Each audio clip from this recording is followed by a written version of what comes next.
இந்த மார்க்கம் இவ்வளவு எளிதாக நிலைநாட்டப்பட்டு விடவில்லை.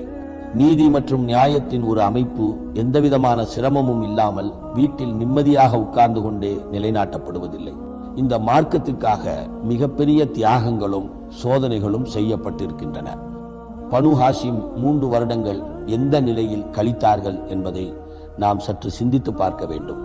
அந்த 3 வருடங்களை இன்றைய சிறைவாசத்துடன் ஒப்பிட்டு பார்க்கவே முடியாது. இன்றைய சிறையில் குறைந்தபட்சம் உணவு கிடைக்கிறது, ரேஷன் கிடைக்கிறது. ஆனால் பனு ஹாஷிமுக்கு ஏற்பட்ட நிலை என்ன?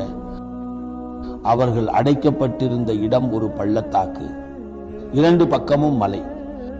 உணவு, குடிப்பதற்கான பொருட்கள் என்று எதுவுமே உள்ளே செல்ல அனுமதிக்கப்படவில்லை.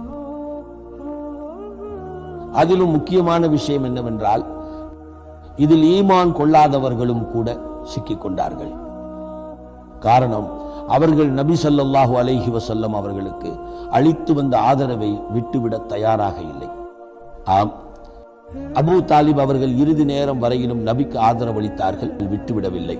ஒரு சந்தர்ப்பத்தில் குறைஷிகள் அபூ தாலிபிடம் கூறினார்கள், உங்கள் சகோதரரின் மகனை தடுத்து நிறுத்துங்கள், அவர் எங்களுடைய தெய்வங்களை அவமதிக்கிறார். இதை பற்றி நபி அவர்களிடம் கூறப்பட்டது.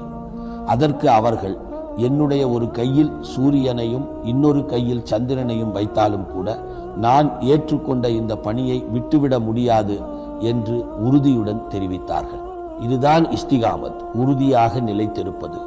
எவ்வளவு அழுத்தம் வந்தாலும், எவ்வளவு சோதனைகள் வந்தாலும் தாம் ஏற்றுக்கொண்ட பணியில் இருந்து விலகாமல் இருப்பதுதான் இஸ்திகாமத்.